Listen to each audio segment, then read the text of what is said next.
Good morning, everyone. My name is Kural Arangasamy. I'm a senior technical marketing engineer in the data security team. I'm also joined by my colleagues Himani Singh and Kai Chung to help with any questions that you may have. So I'll be going over SaaS inline or to provide shadow IT visibility and control, and also going over tenant control. And then I'll show you a demo. I'll walk you through screens to show how policy is configured, how it enforces, and all that, right? Before I get started, our CASB solution is a complete solution. It's a comprehensive solution to provide data security for across many channels, right? Including SaaS inline, SaaS API for out-of-band data scanning for any sensitive data, data security on email DLP, endpoint DLP, security, SaaS security posture management, identity security, behavior threats, and many other features that includes as a comprehensive CASB solution. In this section, we'll be focusing only on SaaS inline portion, specifically around how it helps to identify shadow IT applications and providing control so you can granularly control those applications, and AppID Cloud Engine, which powers the SaaS inline with the enormous app dictionary that helps identify the applications accurately, and then the SaaS app tenant control as a even fine further granular control to provide in a control on the tenants, even for sanctioned applications. And like I said, in a demo at the end. So let's get started with SaaS inline, right? So what is shadow IT? So we're trying to address shadow IT problem. So what is shadow IT, right? Shadow IT is any unauthorized use of SaaS applications without an explicit approval from IT, which means the IT have no visibility into these applications or they have no control into these applications. What is the problem with it? The problem is shadow IT puts business at risk because users could be using applications that the admins don't know about, and they could be exposing risks. They could be exposing data that are out of compliance. If admins don't have any control, then it really leads to data leaks or compliance issues, right? So what are the problems typically that we see? Typically, if you see in enterprise, these ITs have approved hundreds of applications, but the users might be using a lot more applications because of the convenience of cloud availability, and they're used to using certain applications, or they may be using because of certain needs, right? So without visibility, admins have no way of knowing what are the applications being used. They will still be looking at as any other web traffic, which doesn't give them any confidence as to what applications being actually used and why it's being used, right? To add to it, if there is no granular control, then they cannot control to say, hey, you cannot upload sensitive files to these certain applications that may be putting your data at risk, right? So those are some of the problems we're trying to address with this. So what are the typical questions customers have for this? Now, if you think about it, what are the applications that my users are using? How do they use it? What kind of applications are they? Are they putting any risk to those applications, or good or bad applications? How do I know those applications, riskiness of those applications? So these are some of the questions that we typically hear from our customers, right? I'm sure many of you have similar questions, right? So SaaS inline attempts to solve these problems, right? How? First of all, SaaS inline has a rich app dictionary that has about 72,000 applications in it. So it helps to identify the applications more accurately. And then SaaS inline dictionary also tags about 55 attributes for each and every SaaS applications to identify its riskiness, to identify whether the platform, the SaaS platform, is a good platform to use, or SaaS application, good application to use, or they provide risk. They expose risk, right? Those of things that gives you a risk score, so you can understand whether the SaaS app is a good app to use, or it is a app that is more risky. So in your environment, you can control it. Maybe you can block it or maybe restrict certain actions to it. This app dictionary is, we keep adding more and more apps to this dictionary. You will see a lot of new applications keep on adding to this. We use our research team identifying new apps, and we also use crowdsource to add more apps to this dictionary. In addition to identifying the apps, we also provide granular control, not just allow and block, but also to allow or block uploads, downloads, share, depending on what the application supports. Right. Additionally, even within a sanction application, we provide option to control at a granular level to a tenant level, right? For example, Box as an application maybe is a approved application, but you want to only allow corporate instances of Box, not personal instance or non-corporate instances, right? You can control that at the tenant level.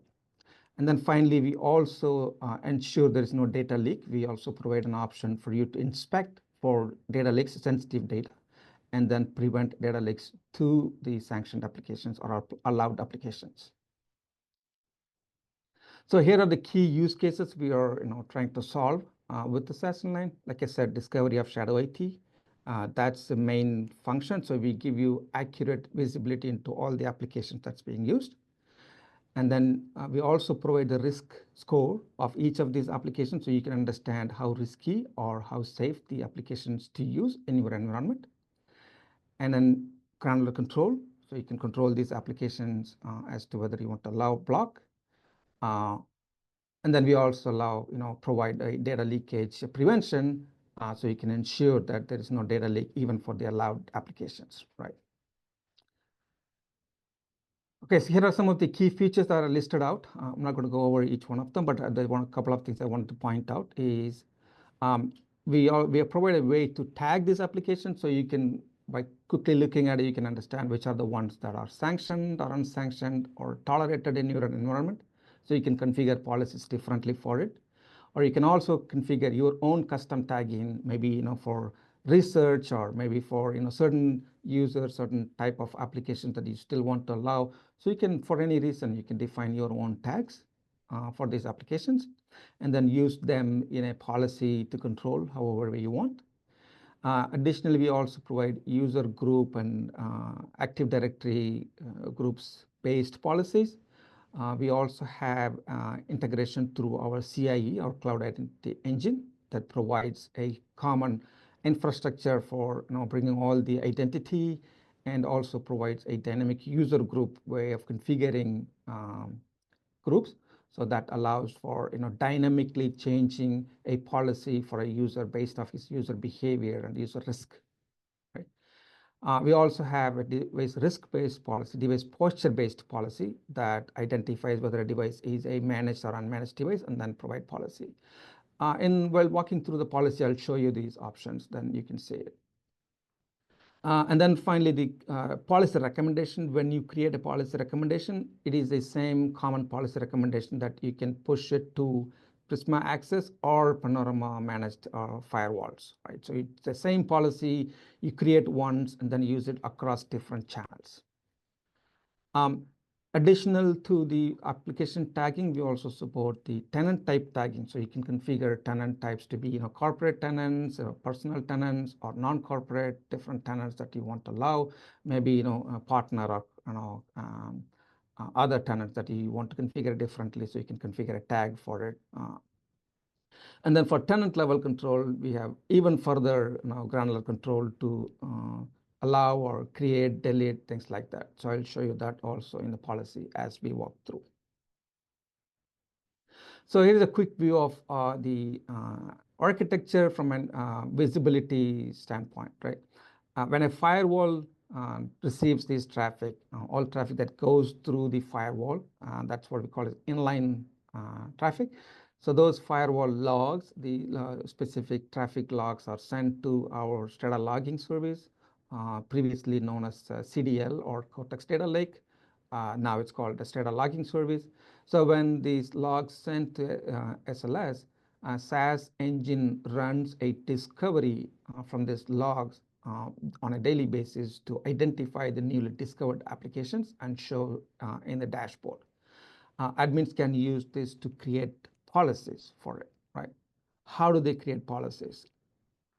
So it's a multi-step process today.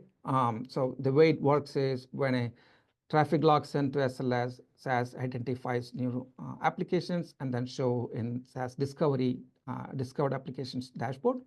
A SaaS admin creates a policy recommendations based off of whether it's a sanctioned, unsanctioned applications, tolerated, whatever they want, allowed, block. So they configure a policy recommendations.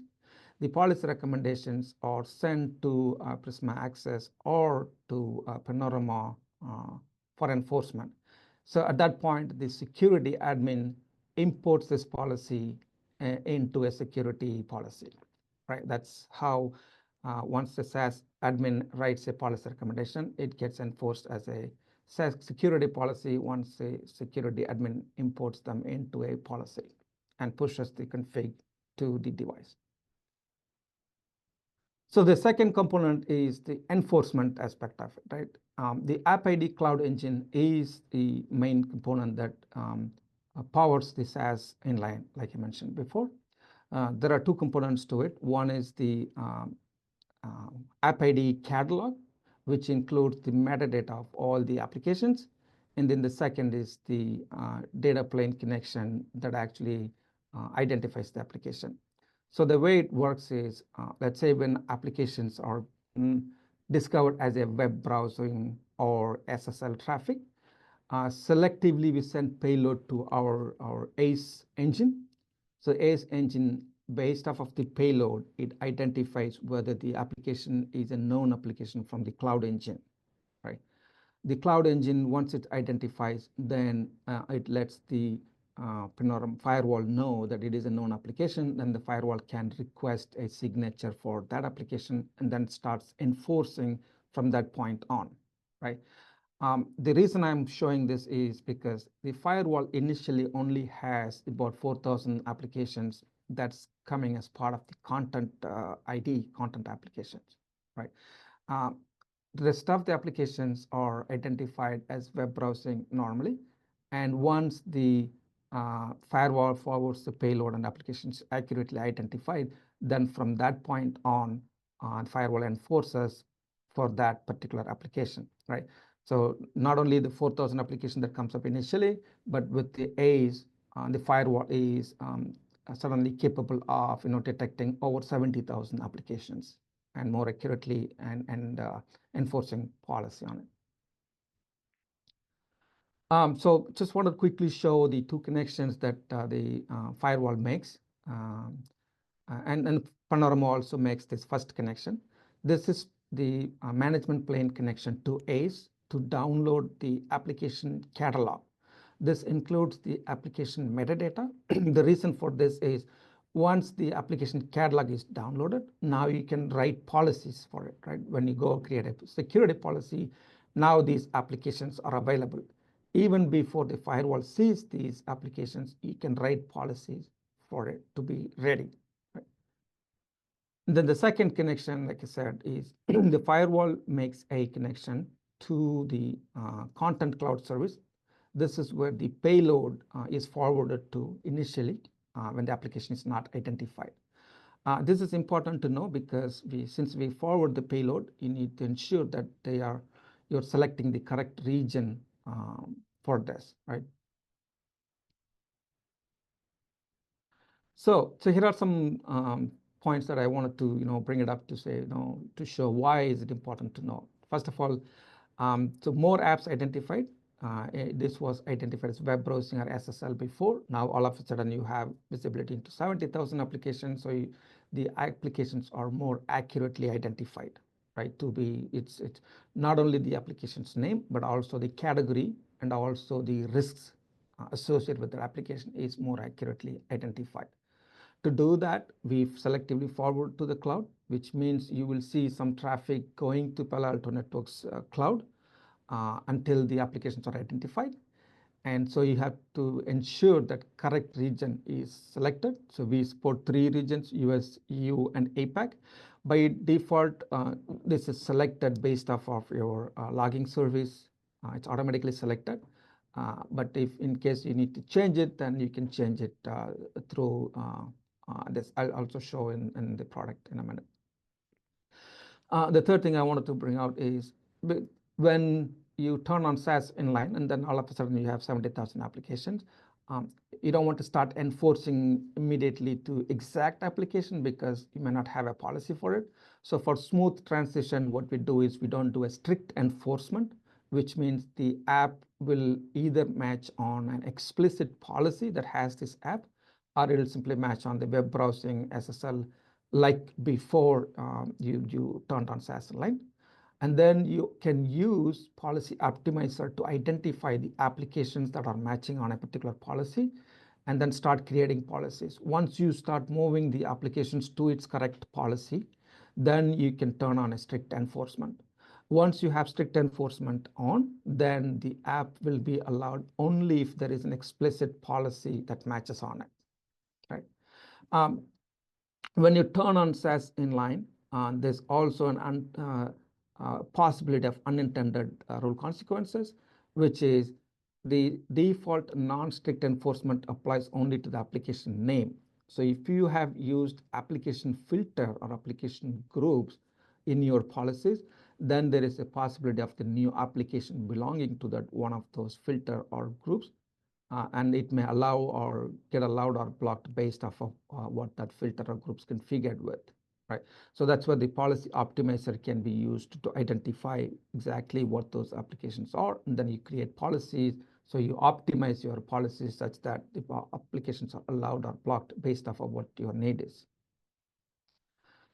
ACE feature is enabled in default in NG Firewall when you have SaaS license applied. So that's where you need to make sure that these applications are belonging to the correct policy, or you make the policy changes such that it's get allowed or blocked depending on your need. Panorama, it's disabled by default. When you enable it, then it downloads the app catalog, so you can create policy for it. And in Prisma Access, it is enabled when you apply SaaS inline, and you cannot disable it. Like you mentioned before, the content app or the ones that comes with the content signature, that is the 4,000 plus apps that includes the complete signature the firewall knows about. But for ACE apps, the firewall will request the signature and dynamically fetches the signatures only for the applications that the firewall sees, right? Doesn't bring the entire database because it's newly added, it's dynamically added every time. So it brings the new signatures, and then once its signatures are fetched, then it's permanently stored in the firewall. So here are some commands that I put together here to show how the connections, you can see whether it's making connections to the ACE cloud for content, for the catalog downloads, and the second connection to content manager for payload uploads. And there are other commands to enable, disable strict enforcement. You may not need to use all of these commands. You just as a reference that you can use for some of them to understand this. So the second aspect of it is the tenant control. So the tenant control, like I said, even within a sanctioned application, you can control as to what exact instance that you want to allow, corporate instance, or partner instance, or personal instance, things like that. So there are two ways we support tenant control in this environment. So one, the first way is using simply, we insert a HTTP header that includes the directory ID or tenant name in it, and then the SaaS vendor, based off of this information, they can enforce tenant control, right? For example, we support Microsoft 365. Within the HTTP header, we can insert the directory ID and tenant name. So based off this information, Microsoft will allow or block these tenants or these users like what you have configured in Microsoft 365. The second way is we can detect tenants within our platform, and then we can enforce granular control in Prisma Access or firewall, right? This is where we can provide, for example, edit or upload, download controls right from within our platform. So there are three ways we do this. So the first way is URL-based detection. It is simply the URL that embeds the tenant's name. For example, for Box application, for Palo Alto Networks, it's paloaltonetworks.box.com, which is our own instance. Similarly, you could have your own instance of Box application. Then we can detect based off of that URLs. The second way is we look at the header information to see if there is any tenant ID or directory ID or tenant name that the header includes. Like in the first case, we inserted. Similarly, if then application or desktop application inserts this tenant information, we can identify from that and then enforce policy based off of that. In some cases, we also use referrer component, right? Within the HTTP header, you have a referrer component that tells you where exactly the request came from, so we can identify the tenants based off of that. The third method is session tracking, right? So we can identify based off the user session and then the user tenant used when the user logged in initially. So we can use that information to identify tenants. So we support the first two today, URL-based detection and header logging, additional header logging. We don't support the session tracking yet, so we are still working on it. So it's coming in the near future. The AI tenancy control is a new addition to tenancy control, specifically around AI apps using URL or header logging today. I also wanted to quickly show the applications that we support today for tenancy control. We have about 33 applications that we support today, including 8 AI apps that we recently added.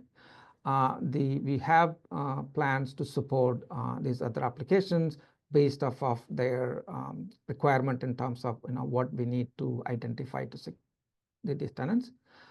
These applications are in the future. It's in the roadmap, right? So I just want to quickly show what are the ones that we have and what are the ones that it's coming out. Okay, at this point, I wanted to go through the product to show what it looks like, so you can ask me questions or please feel free to ask questions as we go along. I wanted to quickly show the topology I have, although we may not be using everything here. It's typical topology, demo topology, or the demo customers scenarios where either the customers have Prisma access and directly users connecting through them as remote users or remote networks, things like that. Or some of the customers have a Panorama managed firewalls, then different branches connecting through that and then using the cloud delivered security services, right?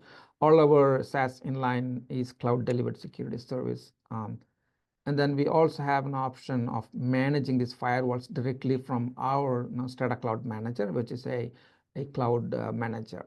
Right? So these are different scenarios, and some customers have a hybrid of one or two or all of them. So depending on your scenarios, you may have a different setup, but this is more likely that more customers have.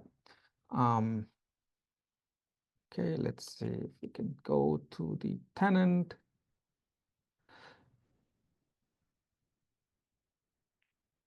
Okay, so this is our Strata Cloud Manager. This is a unified manager for all things Prisma Access, Cloud Delivered Security Services, and DLP. All that is managed from here. All your policies are managed from here, right? So within here, if you look at the configuration SaaS security, everything related to SaaS CASP is here. And then DLP as data loss prevention configurations are here. So this is the main dashboard for SaaS Inline. Like I mentioned, everything under discovered apps you see here are all SaaS Inline related. Everything under data security you see here or SaaS API or our out-of-band data scanning for sanctioned applications. The posture securities or everything to do with SSPM or SaaS Security Posture Management. It also includes identity security and third-party plugin scan as well. Behavior threats is a new ML-based UEBA support. So those are different options, different features. So like I said, we're focusing only on SaaS inline today. And then this is the dashboard that provides a quick view or summary view of all the applications that have been seen in this network, number of users who are using them, and how they are using them in terms of usage, how much data is being transferred, what kind of applications or what kind of categories being used, how much is the usage for each of these categories, things like that you can understand from here. You can also see from a risk distribution standpoint how risky those applications are and how many applications are being used with different risk associated with it, right? Just get a quick glance, quick glance of what the application's usage and how it's being used, who are the users, how many users who are using them, things like that, right? And then when you go into applications, these are the exact applications that we discovered in this network. So you can see the application's name, the risk associated with this application, and then the users and usage, including number of rules that have associated with this application. So once you're here, then you can also tag these applications. Let's say this is a sanctioned or unsanctioned application. Then you can simply go ahead and tag, or you can also create, you can also select multiple of them and do a bulk tagging as well, right? So depending on your need. Additionally, we also provide a way for you to change risk score. Let's say if this is showing as a risky or if this is showing as a low risk, but you don't want to use this application in your network, then you can simply change the risk score for that application here, right? Not only for individual application, but we also provide a way for you to globally change the risk score based off of your need. So that will impact all the risk scores for all the applications, right? Additionally, we also provide a simple way for you to identify which are your sanctioned applications. For example, you may not know all the sanctioned applications in your network, right? What we do is we connect to your IDP through our CIE or Cloud Engine, and then we try to identify what are those applications that you might be using in your environment. For example, typically customers use Okta or Ping1 or different IDP, right? Azure, different IDPs you use to SSO or to allow users to log into SaaS applications. So once we connect to those IDPs, we can understand the applications that are being authenticated through those means, and then provide that list to you saying most likely those applications are your sanctioned applications, right? You can simply go to tag recommendations and then select all those applications and tag them as sanctioned or tolerate, or whatever the way you want to tag them. So this is a quick way we try to help you identifying these applications and tag them quickly, right? Okay, and then we also provide a user's view. In this user's view, if you are specifically interested or particularly interested in a specific user, identify what application this user is using, and you want to tag it from here. You want to mark these applications based off of whether you want to allow this user to use or not use these applications, that you can come here to understand what this user is doing, what this user is using, what tenants that user have used, things like that, right? Just to understand based off of the specific user traffic. The application dictionary is where all the applications are. These are all applications that we know about. Like I said, it's 72,000 plus today. It's about 72,400. We keep adding new applications to this database. And then if you look at the details of an application, this is where all the attributes that are tracked for each of the applications, right? The attributes are tracked in multiple categories. For example, security and privacy shows you whether the application is capable of doing TLS 1.3 encryption, right? Whether the application has a safe spoof risk level and things like that. In the identity identifies whether the application platform provides a way to do MFA, whether the application provides SAML-based authentication, things like that. So just give you confidence as to whether the application is a good or bad applications, right?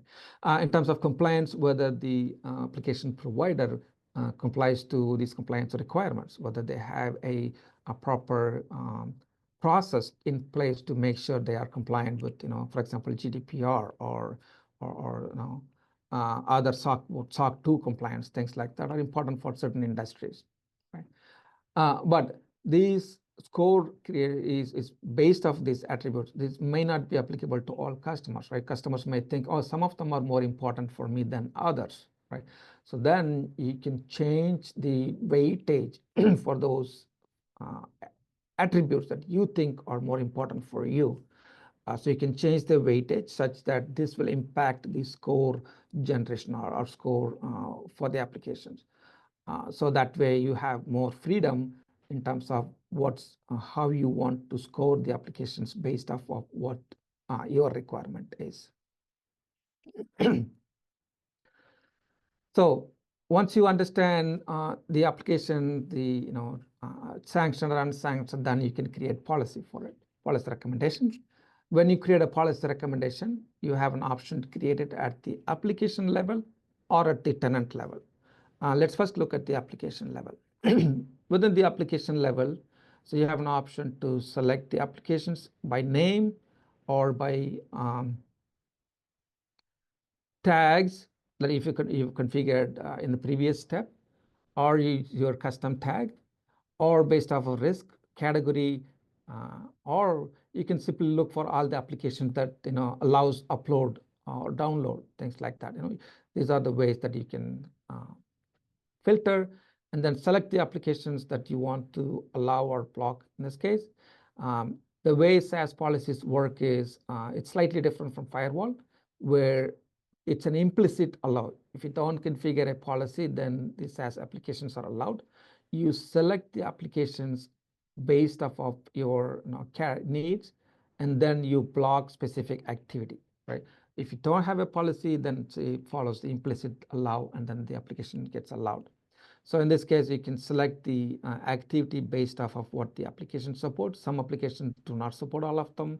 For example, file sharing applications support upload, download, but social network kind of applications support share. So those kind of things depends on the application that you can select to block. And then additionally, you can also select the users. Either we have discovered the users through the inline means, or like I said, using CIE, which is our identity engine that brings all your identity together. So we can use that to enforce this policy. We can also use the cloud dynamic user group, like I mentioned, based off of risk. The dynamic user group allows the user to be fall into one of the dynamic group. Then you can use that to enforce policy. Device posture is the device managed status. If it is a managed device or unmanaged device, then you can enforce this policy based off that. Then device compliance status, right? Finally, data profile. So this is where the data profile you can attach. One thing I wanted to point out here is the data profile is a common data profile that you configure and use across all the channels, right? For example, this is the same profile that you would use to enforce data security, data leak prevention for inline SaaS API, endpoint DLP or email DLP, wherever you want to enforce the same data profile that's being used across. So you create one profile and use it across different channels for enforcement, right? So let's go look at another tenant control policy, right? So here is a tenant control policy. I'll show you a demo for this one in a minute. So in this case, I have a corporate tenant box, which is this is for our lab. We use Whitney Cloud. This is our corporate box account to allow, right? So in this case, what I want to do is I want to simply allow the corporate tenant for any activity, for any users, and no restrictions. But I want to ensure that there is no sensitive data being transferred to this, even though it is a corporate approved tenant. I want to block certain sensitive data, right? So I attach the data profile to it. And then I configure, like I said, the implicit allow is everything allowed. So I configure a block policy to ensure that no other box account is being allowed, right? So I create a policy called the block non-corp box. So simply I select any tenants for box application, block any activity. So it's simple policy to simply block anything other than corporate tenants, simply block it.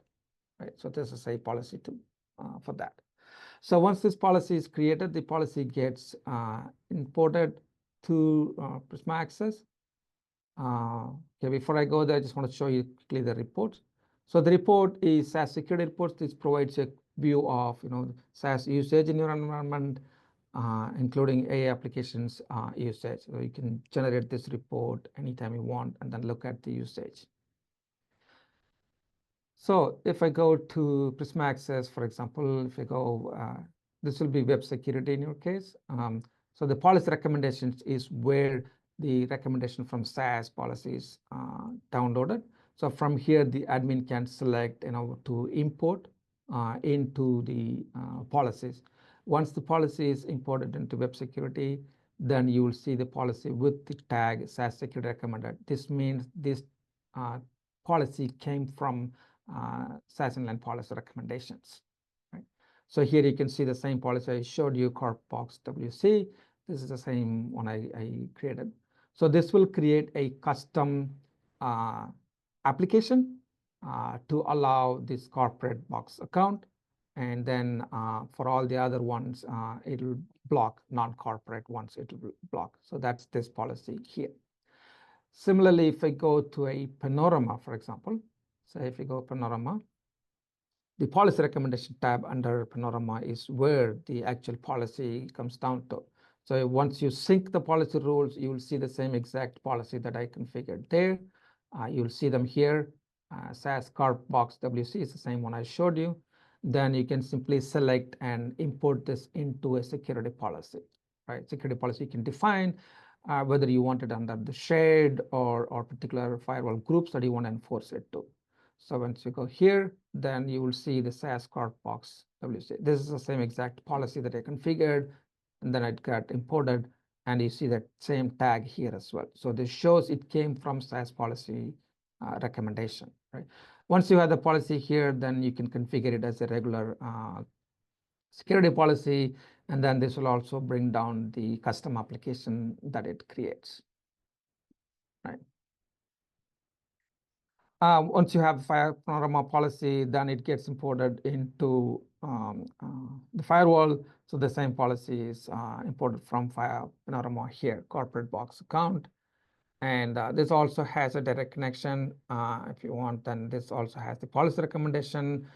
You can sync the policy to the firewall directly also, and then import it into security policy, depending on whether it's managed by Panorama or it's independently managed. The other one I talked about is the policy optimizers, where you can see the applications that are belonging to which policy. So in this case, for example, you can see that there are 14 applications that were discovered or allowed under web browsing. So when you have this, then you can select and create policies for it. In this case, it's a Panorama firewall. It's managed by Panorama. So if I go to Panorama and then show you there the same applications.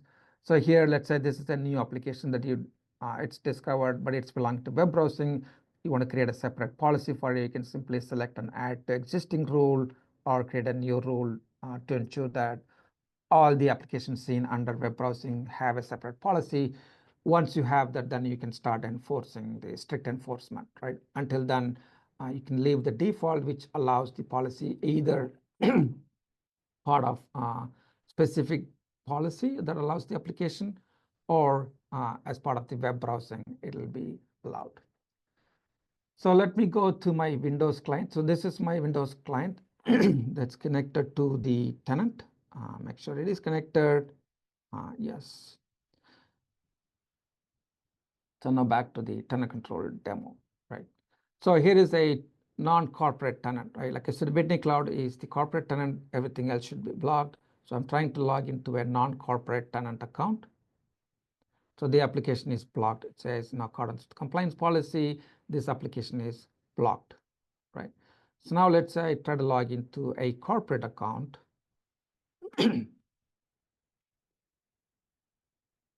So here is my Whitney Cloud account. This is a corporate box account that should be allowed.